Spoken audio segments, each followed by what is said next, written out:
سلام دوستان، متین هستم از مجموعه اکسکپ. در خدمت شما عزیزان هستیم با اولین ویدیوی آموزشی راجع به تحلیل تکنیکال. در این قسمت امروز میخوایم با هم تحلیل تکنیکال رو شروع کنیم یاد گرفتن و خب جزو پایه‌ای ترین مباحثی هستش که هر معامله‌گر و تریدری باید یاد بگیره و خب شما اگه تحلیل تکنیکال بلد باشید هر چارتی و هر نموداری جلوتون بذارن فرق نمیکنه، بورس ایران باشه، استاک آمریکا باشه، کریپتو باشه، فارکس باشه، هر چی باشه شما میتونید با مبتدی ترین چیزا تحلیل کنید و خب یه ذهنیتی نسبت به بازار داشته باشید و بتونید حداقل روند آینده بازار رو پیش بینی بکنید. حالا شاید اونقدر دقیق نباشه ولی خب بالاخره تحلیل تکنیکال یکی از واجب ترین سبکایی هستش که شما باید یاد بگیرید و خب اگه یادتون باشه قرار بود ما با استراتژی 10 مرحله‌ای خودمون معامله کنیم و همون آموزش بدیم و خب اولین چیزی که توی استراتژی 10 مرحله‌ای هستش هم این هستش که شما اول باید به صورت تکنیکال تحلیل کنی چارتو و الگوهایی که وجود داره رو چارتو در بیاری و خط روندها رو بکشی که حالا با هم صحبت میکنیم هر کدوم اینا چی هستش. و من پیشنهاد میکنم هر کسی که هیچی نمیدونه از تحلیل کردن حتما این ویدیو رو ببینه، چون خیلی هستن که خب با تحلیل تکنیکال آشنان و میدونن چجوری باید تحلیل کنن به صورت تکنیکال، چون خیلی آسونه و ساده است و راحت میشه درکش کرد فهمیدش، ولی خب خیلی هم واجبه. شما تو هر چیزی باید اول پایه اون مبحث رو یاد بگیرید، پایه اون کاری که میخواید بکنید، اون بیزنسی که دارید باید اول اون ریشه رو خوب تو خاک فرو کنید، بعدش هی رشدش بدید و پیشرفته ترش کنید و خب باگایی که داره رو با سبکای دیگه بگیرید. حالا پس بریم ما در این قسمت تحلیل تکنیکال رو شروع کنیم با هم دیگه.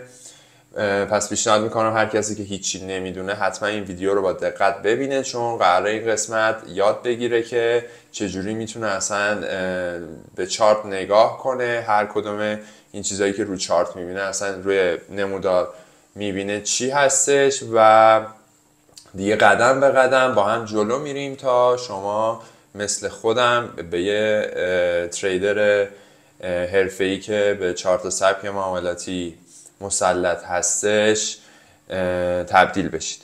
اونجایی که یادتون باشه ما گفتیم که سعی میکنیم چیزایی که به درد بخوره و توی ترید کردن به درد ما میخوره یاد بدیم. خب تحلیل تکنیکال هم همین صورت هستش. شما تو تحلیل تکنیکال میتونید 1000 تا مبحث مختلف رو یاد بگیرید و بخونید ولی شاید 99% به هیچ دردی واقعا نخوره و همون 1% باشه که بیشتر تریدرهای موفق ازشون استفاده میکنن. ما هم دقیقا میخوایم همونا رو با هم یاد بگیریم. بریم با هم رو چارت عزیزان. من سعی میکنم همه چیز رو با مثال به شما نشون بدم که شما کامل درک بکنید. خب عزیزان، اولین چیزی که شما توی تحلیل تکنیکال باید یاد بگیرید این هستش که انواع نمودارا رو یاد بگیرید.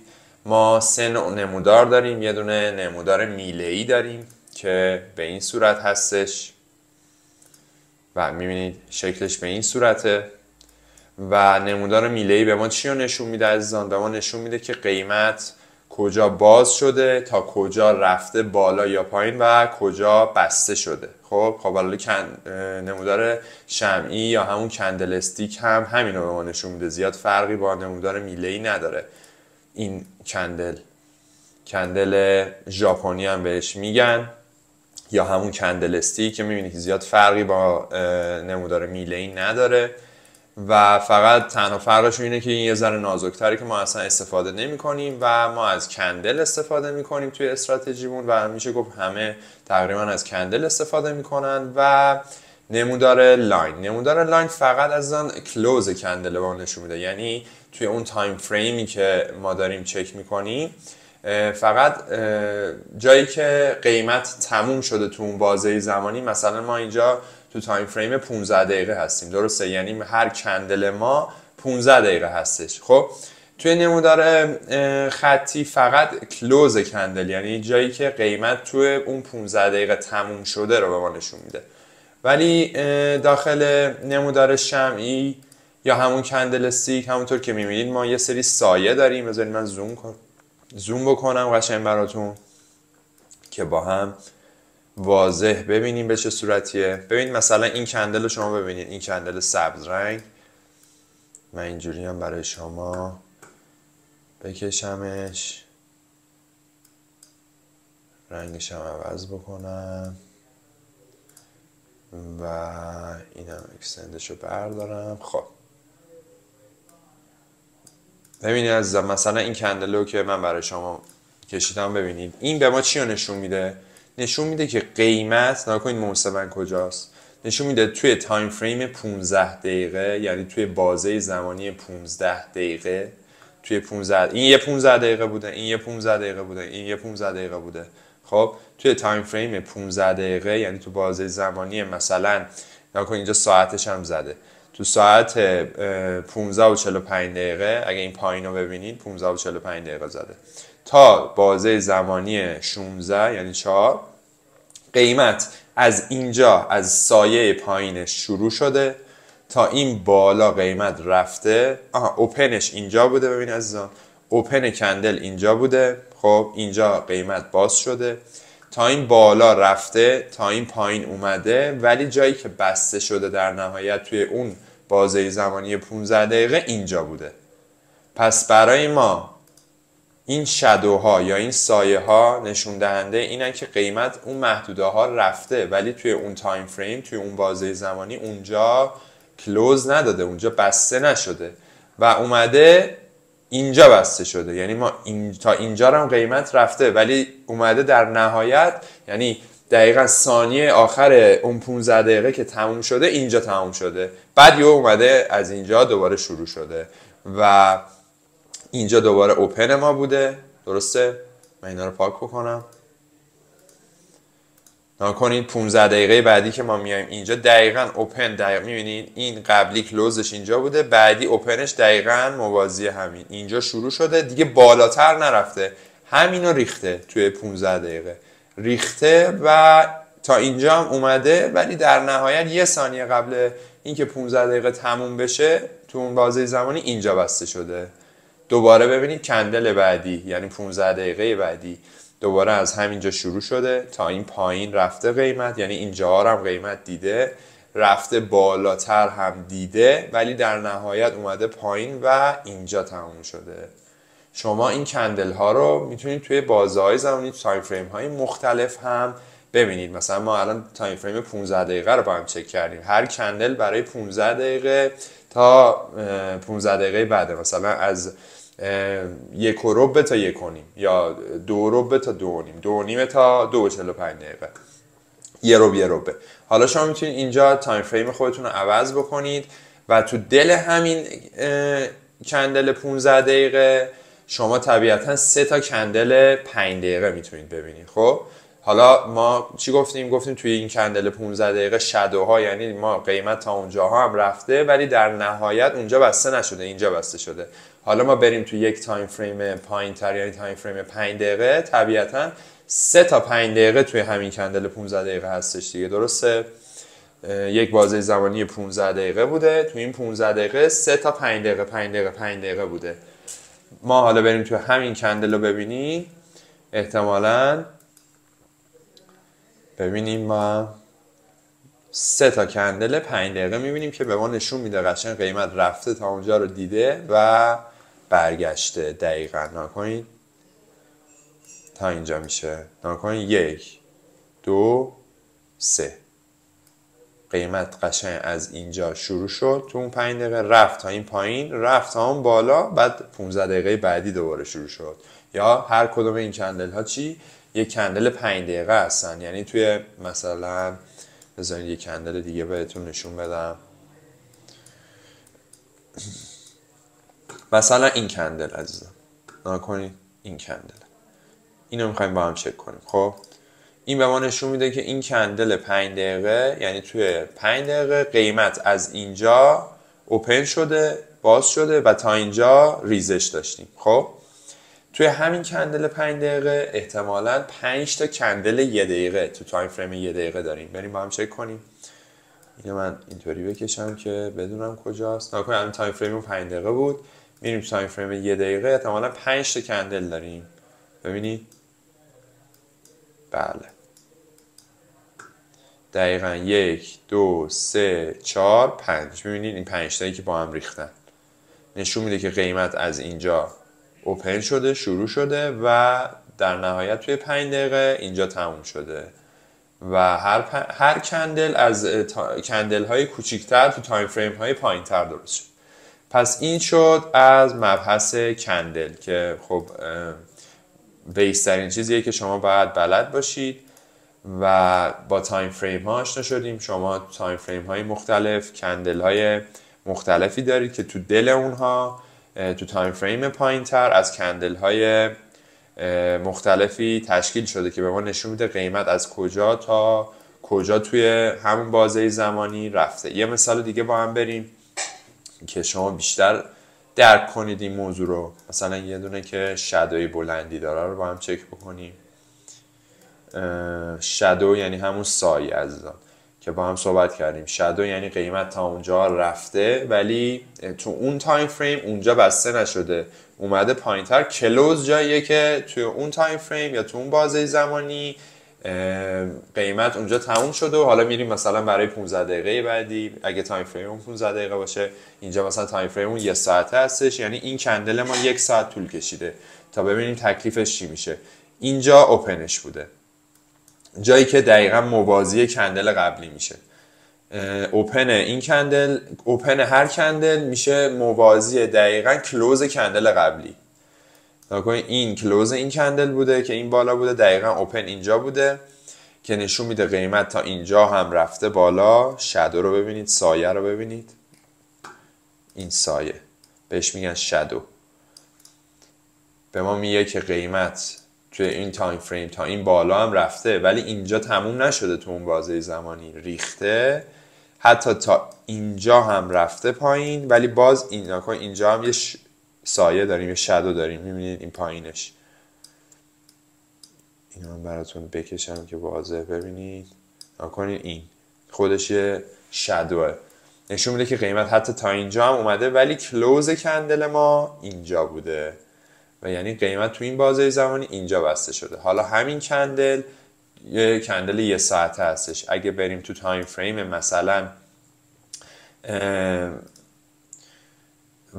تو تایم فریم 15 دقیقه باید از 4 تا کندل درست شده باشه. 4 تا 15 دقیقه میشه 60 دقیقه دیگه، میشه 1 ساعت. درسته؟ حالا من چجوری پیداش کنم؟ آها ایناش دقیقا نکنید. تایم فریم 15 دقیقه هم به ما قشنگ 4 تا کندل رو نشون میده. دقیقا اینجا 1 2 اینجا قیمت دوباره رفته تا بالا، اینجا بسته نشده ریخته، 3 این 4 و این 5 قشنگ نشون میده. 4 تا کندل دیگه، 1 2 3 اینم 4 رومیش که شادو رو اگه یادتون باشه اینجا بود، یعنی قیمت تا اینجا اومد ولی کلوز اینو ببینید دقیقا اومده این بالا بسته شده. این از مبحث کندل که امیدوارم فهمیده باشید. حالا میخواید یه شماتیک هم براتون بکشم که بیشتر درک کنید. فکر کنید این یک کندله. خب رنگش هم بکنیم قرمز. درسته؟ یک سری شادو از اینجا داره، یک سری هم شادو مثلا اینقدر از اینجا داره. خب ما اینجا اوپنمونه، یعنی جایی که کندل باز شده. حالا تو هر تایم فریمی فرق نمیکنه. اینجا اوپن کندل،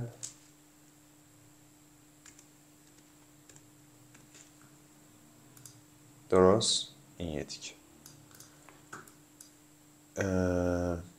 این چون من قرمز کشیدمش خب فرق میکنه دیگه، یعنی ریخته دیگه بازار، یعنی ریخته.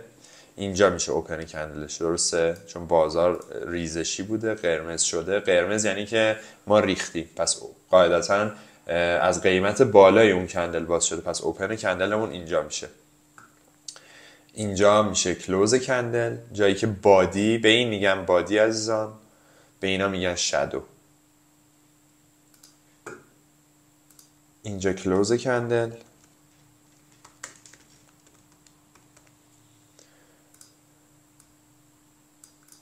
و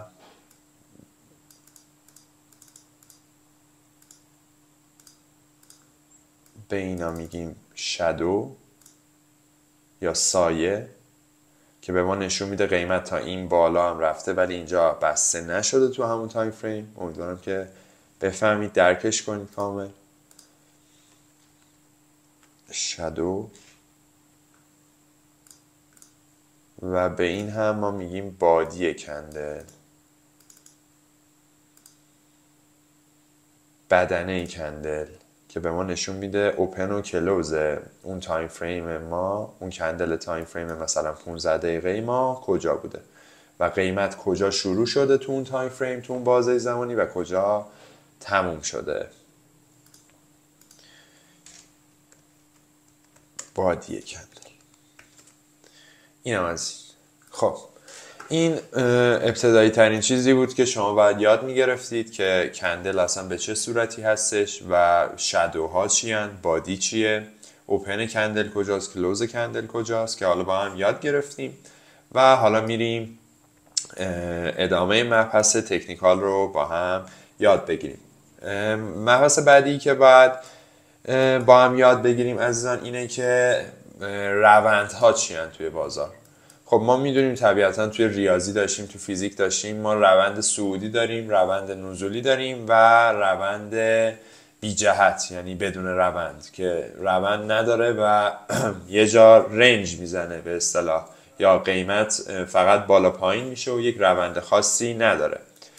روند صعودی به چه صورتیه؟ اگه یادتون باشه ما توی دوران مدرسه خوندیم همه که یک روند صعودی به این صورته که کف‌های بالاتر و سقف‌های بالاتر یا به اصطلاح قله‌های بالاتر، به اینا قله هم میتونیم بگیم یا سقف هم میتونیم بگیم یا یک های هم میتونیم بگیم، گوش بدید، به اینا ما های میگیم اگه بخوایم حرفه‌ای تر صحبت کنیم. این یک های، این یک هایر های یعنی یک سقف بالاتر، این دوباره یک هایر های یعنی دوباره یک سقف بالاتر و این یک کفه برای ما، یک لوه، درسته؟ یک کف دیگه.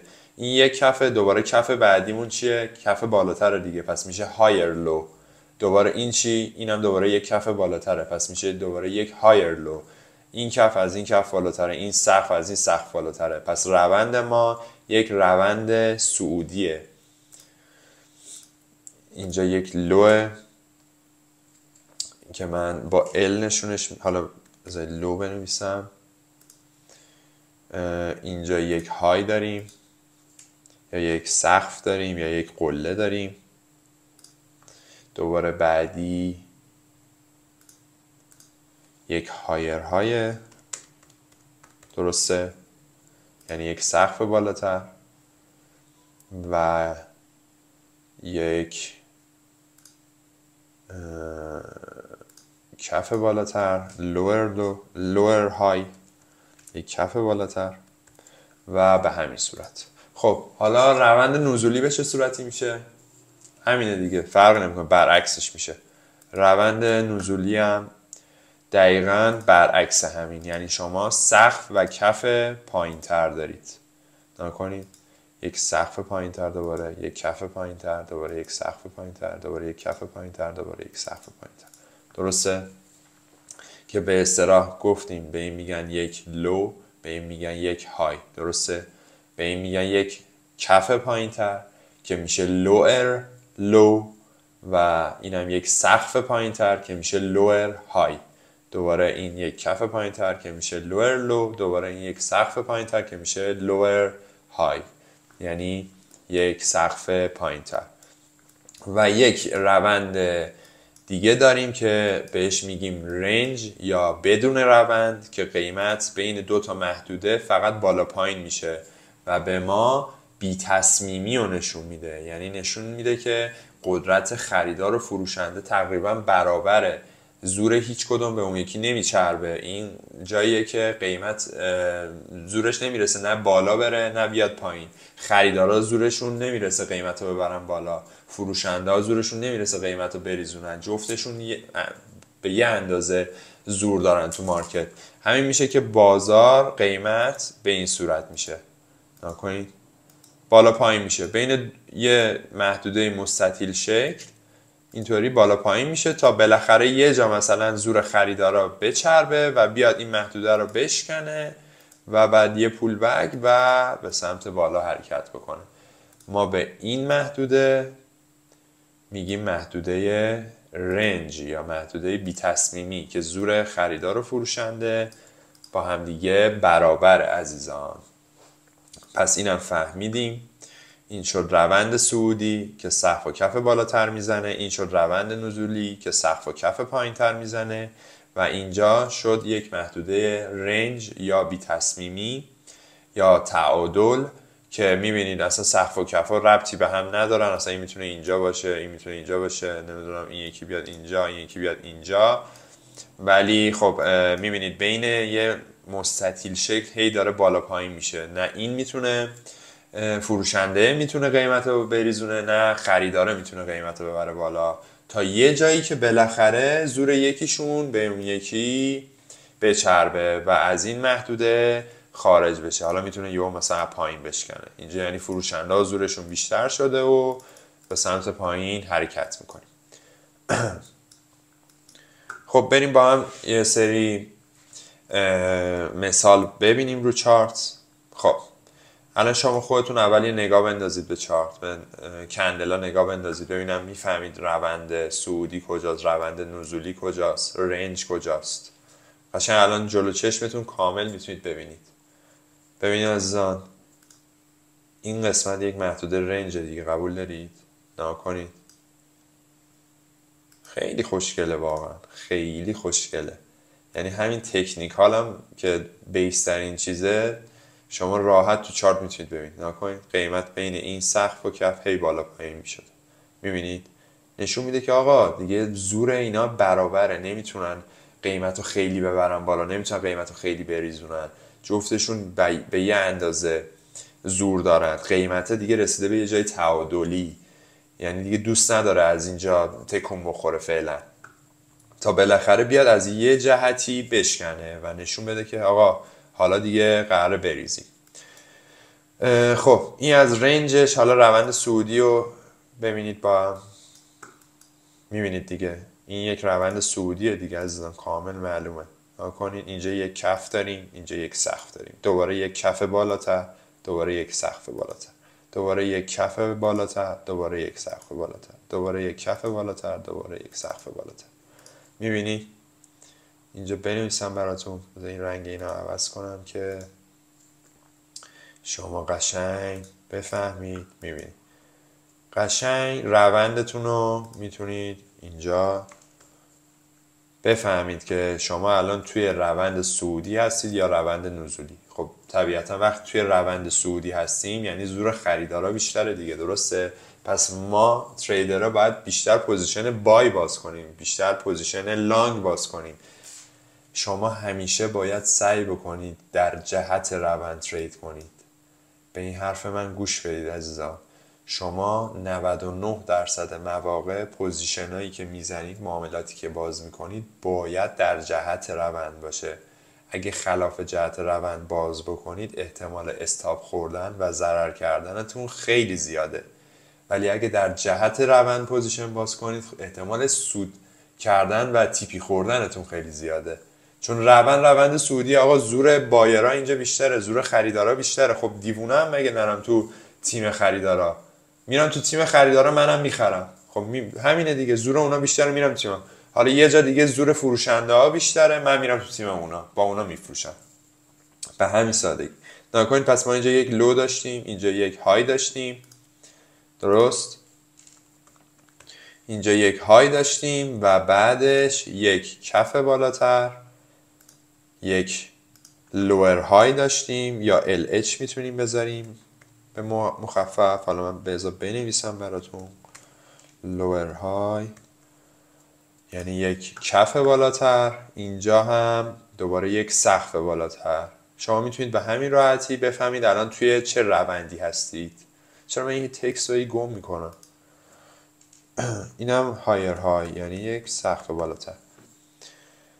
هر جا دیدید نمیتونید تشخیص بدید که کف و سقف بالاتر میزنید یا کف و سقف پایین تر میزنید، مثل این یه محدوده که با هم دیدیم، یعنی شما الان وارد یک محدوده تریدینگ رنج شدید. خب یعنی جایی که بی تصمیمیه.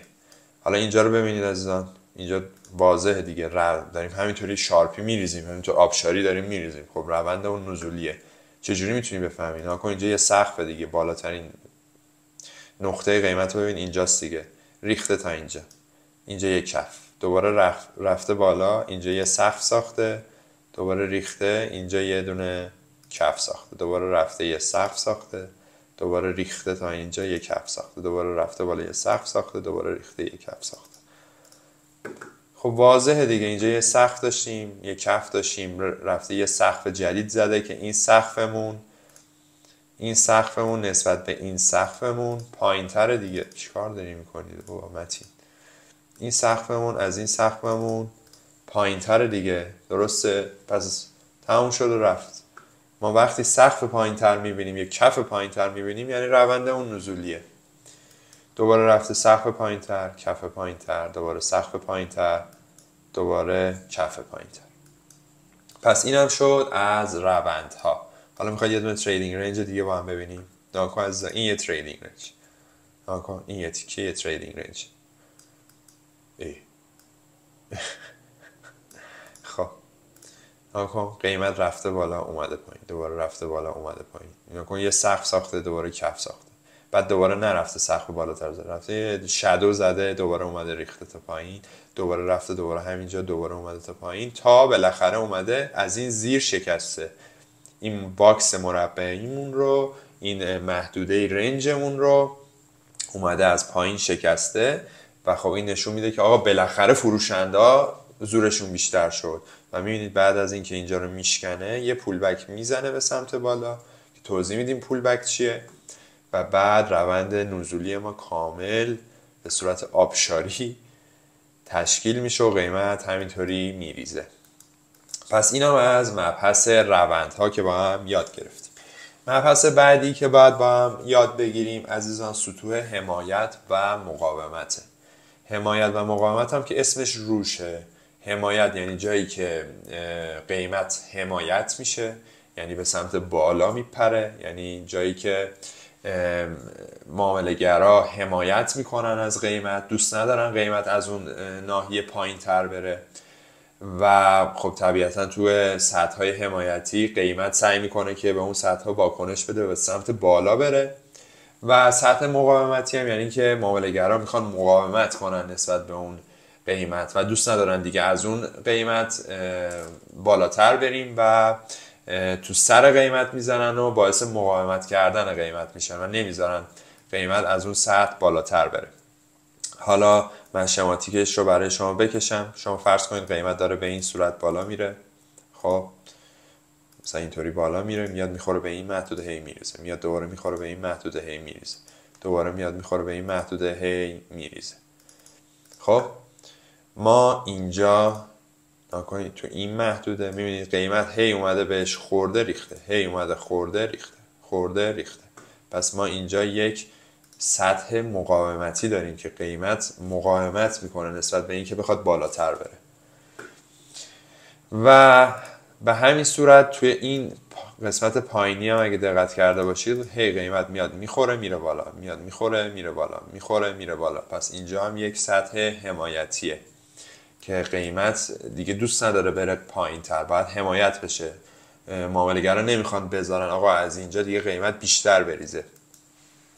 و خب همونطور که میبینید این شبیه یک تریدینگ رنج، همون رنج خودمون که با هم صحبت کردیم هم هستش. پس اینو میتونیم بفهمیم که شما در سقف ها و کف های رنج، روند رنج یا بی تصمیمی، میتونی بفهمی که توی سقف ها مقاومت داری و توی کف ها حمایت داری، چون جایی که توی کف ها قیمت بالا میره و توی سقف ها قیمت پایین میریزه. پس طبیعتا توی محدودهای رنج شما میتونید توی سقف ها توی مقاومت های بالای رنج فروشنده باشی و پوزیشن سل باز کنی و توی کف های محدوده رنجتون معامله لانگ یا بای باز کنی و به همین راحتی شما میتونی هم بالا پایین بازار رو بزنی. خیلی از معامله‌گران هستن که فقط توی این محدوده‌های تریدینگ رنج یا بی تصمیمی معامله میکنن، چون خیلی خوشگله دیگه. شما این بالا شورت میگیری، سل میگیری تا پایینش، دوباره از اینجا بای میگیری تا بالاش، دوباره اینجا شورت میگیری تا پایینش، دوباره اینجا بای میگیری تا بالاش، تا بالاخره یه ور بشکنه.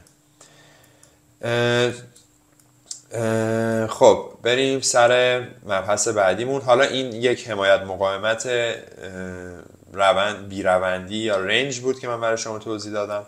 حالا حمایت مقاومت داینامیک هم داریم که شما توی روندهای صعودی میتونید ببینیدش. نکنید شما فکر کنید یک روند صعودی داریم به این صورت. خب این یک حمایت مقاومت داینامیک بود که ثابته و این یک حمایت مقاومت داینامیک عزیزان. این یک حمایت مقاومت استاتیک یا ثابته، این یک حمایت مقاومت داینامیکه که نکنید قیمت میاد میخوره به این خطه، هی میره بالا، دوباره میاد میخوره به این خطه، میره بالا، دوباره میاد میخوره به این خطه، میره بالا.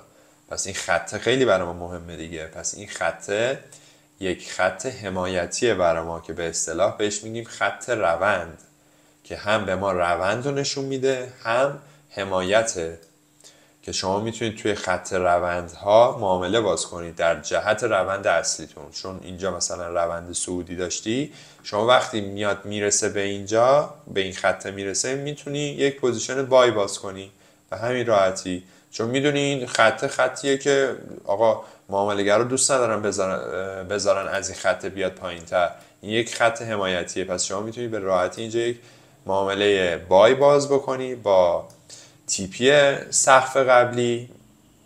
اینجا یک کف بود، اینجا یک سقف بود، درسته؟ روندمون هم که صعودیه، پس طبیعتا ما یک سقف جدید رو انتظار داریم بزنیم دیگه، یک سقف بالاتر دوست داریم بزنیم. شما توی همین خط روند میتونی بعد از اینکه برگشت به این خط روند، چون یک خط روند حمایتیه، یک پوزیشن بای باز کنید تا دقیقا همین سقف قبلی و استاپت هم بذاری زیر کف قبلی و انتظار داشته باشی به همین راحتی بره تیپی شما رو بزنه. حالا بعدش میتونه بره یک سقف جدید بزنه و میتونه بیاد نسبت به همین سقف واکنش نشون بده و بریزه، ولی شما تیپیت همینجا بوده و سودتو میگیری و میای بیرون. عزیزان هر کدوم اینا یک محدوده مقاومتی هن. نکنید قیمت از اینجا رفته یا حمایتی هن. قیمت از اینجا رفته بالا، از اینجا برگشته، پس همین محدوده یک محدوده مقاومتی، درسته؟ چون قیمت برگردونده دیگه. بعد دوباره ریخته، دوباره از این محدوده رفته تا بالا، پس دوباره این یک محدوده حمایتیه. دوباره رفته از این محدوده ریخته، پس این یک محدوده مقاومتیه. و همین هم تو روند نزولی داریم. شما فکر کنین روند نزولی رو داری، درسته؟ همونطور که میبینید ما توی این خط تقریبا، حالا من یه ذره زشت کشیدمش مثلا اینجا باشه، توی چارت واقعی هم به همین خوشگلی شما شاید خط روند، البته 90% مواقع خیلی خوشگل در میاد این خط رونده، ولی خب یه سری موقع هم هستش که مثلا به این صورت میاد قیمت یه ذره این ورترش رو میبینه بعد میریزه. خب اگه بخوایم واقع گرا باشیم مثلا شاید همچین چیزایی ببینید شما رو چارت. خب اینقدر دقیق و خوشگل مثل این نباشه، یه همچین چیزی باشه. خب پس این خط روند ما یک خط حمایتیه، درسته؟ میدونیم یه بار اومده خورده بهش ریخته، دو بار اومده خورده بهش ریخته، پس بار سوم انتظار داریم که همین اتفاق بیفته دیگه، بیاد دوباره یک کف پایینتر برای ما بزنه، چون هر سری اومده خورده به این خطه، اومده یک کف پایینتر زده، دوباره اومده خورده بهش، دوباره یک کف پایینتر زده، دوباره میاد میخوره بهش، پس انتظار داریم دوباره همون اتفاق بیفته دیگه. توی تحلیل تکنیکال یکی از قوانینی که وجود داره اینه که تاریخ تکرار میشه، یعنی هر اتفاقی که دو بار افتاده احتمالاً بار سوم هم میفته، احتمالاً بار چهارم هم میفته، تا یه جایی که دیگه فیل بشه، تا یه جایی که اون خطه یا اون محدود حمایتی مقاومتی شکست بخوره، بعدش دیگه حالا عوض شده دیگه، روند احتمالاً عوض شده. پس شما میدونی که این خط یک خط مقاومتیه، چون قیمت هر سری اومده بهش خورده ریخته. فروشنده ها دوست نداشتن قیمت بره بالاتر، پس وقتی میاد میرسه به این خط برای بار سوم، چون شما میدونید دو بار قبلی اومده به این خط خورده و ریخته، بار سوم شما اینجا پوزیشن شورت باز میکنی به استاپ کف قبلی، پشت کف قبلی، سقف قبلی. این یه سقف بود دیگه، استاپتو میذاری قشنگ پشت این سقفه و به تیپی کف قبلیمون یا حتی بیشتر. حالا قیمتی ها میاد به این کف میرسه و دوباره برمیگرده به سمت بالا، یا اینکه میاد این کف رو میزنه و بیشتر میریزه. چون خود این کف یک محدوده حمایتیه دیگه عزیزان، درسته؟ خود این کف برای ما یک محدوده حمایتیه، چون قیمت ریخته دوباره اینجا بلند شده رفته بالا. خب پس گفتیم که این خط مقاومتیه، میدونیم که هر سری میاد بهش میخوره میاد یک کف پایینتر میزنه. پس ما توی برخورد سوممون میتونیم طبیعتاً به خاطر اینکه دوباره قبلی به این خط خوردیم و روند ریزشی داشتیم و کفای پایینتر زدیم، یک پوزیشن شورت باز کنیم به تارگت همین کف قبلی که سیفتره، یا کفهای پایینتر هم انتظار داشته باشیم. ولی چون همین کف یک محدوده حمایتی هستش، چون از اینجا قیمت بلند شده دیگه، ما میتونیم تارگت اولمون رو همین کف بذاریم، چون امکان داره قیمت بریزه و از همین محدوده حمایتی دوباره بیاد بالا و اصلا برگرده و روندمون از روند نزولی به یک روند صعودی تبدیل بشه. بریم یک چند تا مثال هم از این مورد با هم ببینیم و مبحث امروزمون رو با هم تموم کنیم. خب ببینید عزیزان، اینجا رو ببینید چه خوشگله. ناکنید یک کف پایینتر، یک کف، یک سقف، یک کف بالاتر، یک سقف بالاتر، یک کف بالاتر، یک سقف بالاتر. پس ما یک روند صعودی داریم، درسته؟ پس این خط روند رو میتونیم بکشیم. خط روند رو چجوری میکشیم؟ توی روند صعودی از کفها خط روند رو میکشیم به کفهای بالاتر. نکن اینجا یک کف داشتیم، کف بعدیمون کف بالاتر بوده، دوباره کف بعدیمون کف بالاتر بوده، پس یک خط رونددار میکشیم تا بالا.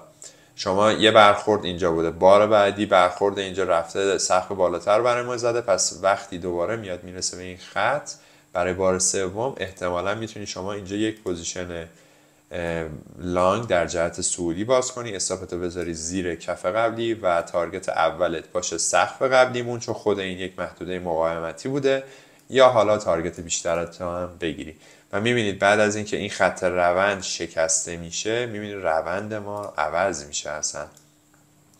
دوباره یک روند، وقتی این خط روندمون به این صورت شکسته شد، ناکنید روندمون ریزشی شد و شما دقیقا همینجا هم میتونید یک روند نزولی رو ببینید و میتونید دقیقا یک خط روند نزولی بکشید. خط روند نزولی رو چجوری میکشیم؟ از سقف ها میکشیم، سقف اول، سقف بعدی، سقف پایینتر که این سقف، و دوباره سقف بعدی که ما در سقف سوم و سقف بعدی که قرار تشکیل بشه میتونیم در جهت روند پوزیشن باز کنیم. استاپمون میاد بالای سقف قبلی و تیپیمون رو هم کف قبلی یا حتی پایینتر رو میتونیم انتظار داشته باشیم. و بعد از اینکه دوباره این خط روند شکسته میشه، ناکنید دوباره روند عوض میشه، دوباره روندمون شد صعودی به همین راحتی. پس این شد از حمایت مقاومت های داینامیک یا همون خط روند که با هم یاد گرفتیم. حالا یک سری حمایت مقاومت استاتیک داریم که یه سری محدوده ها هستن، قیمت هی میاد میخوره بهش میریزه، هی میاد میخوره بهش میریزه. مثل کجا؟ مثل اینجا. نگاه کنید، قیمت اومد یه بار خورده ریخته، دوباره اومد خورد ریخت تا اینجا، دوباره اومد خورد دوباره ریخت، دوباره خورد دوباره ریخت. پس این یه محدوده خیلی مهمه. نگاه کنید، باز هم بعدن وقتی میاد بهش میخوره، نگاه کنید این دوباره میریزه. انقدر بهش خورده تا بالاخره یه جایی شکستتش و وقتی میشکنه این محدوده، احتمالاً ما روندمون روند قویه که اومده این محدوده مقاومتی محکم و شیکونده. خب این از محدوده مقاومتی شد. حالا یه دونه حمایتی با هم مثال بزنیم. اینجا رو ببینید، نکنید قیمت چند بار اومده به این محدوده خورده و رفته بالا، اومده یه بار اینجا خورده رفته بالا، دوباره اومده به این محدوده خورده دوباره رفته بالا، دوباره اومده خورده دوباره رفته، دوباره خورده دوباره رفته. پس اینم شد یک محدوده حمایتی و به همین صورت این شد یک حمایت استاتیک، این شد یک مقاومت استاتیک، این شد یک مقاومت داینامیک یا یک خط روند نزولی و این شد یک حمایت داینامیک یا یک خط روند صعودی که ماها میتونیم روی حمایت مقاومت ها وارد معامله بشیم. بعد از اینکه به ما ثابت شد که این محدوده مهمیه، مثلا محدوده مهم حمایتیه، دوبار بهش خورده بود قیمت به این محدوده رفته بود بالا، پس آقا دیگه به اون ثابت شده این محدوده مهمیه که قیمت رو دوبار انداخته بالا دیگه، پس بار سوم هم که احتمالاً به اون محدوده برسیم انتظار اینو میتونیم داشته باشیم که قیمت واکنش نشون بده و به سمت بالا بره و اون موقع است که ما وارد پوزیشن میشیم. یک مثال دیگه هم بخوام براتون بزنم، اینجا رو ببینید، قیمت یه بار اومده تا این بالا بعد ریخته، پس اینجا احتمالا یه محدوده مقاومتی میتونه باشه. بار دوم اومد بهش خورد ریخت، پس بار سوم هم احتمالا بیاد بهش بخوره میریزه، پس شما اینجا بار سوم که بیاد بهش بخوره میتونی وارد پوزیشن شورت بشی، چون میدونی قراره قیمت بریزه. استاپت کجا میذاری؟ پشت اون محدوده‌مو از کجا بود؟ کل محدوده‌مو اینجا بود دیگه، از شادو که بخوای بگیری این سایه بود، قیمت رفته بود تا این بالا ریخته بود، کل این محدوده رو بکش.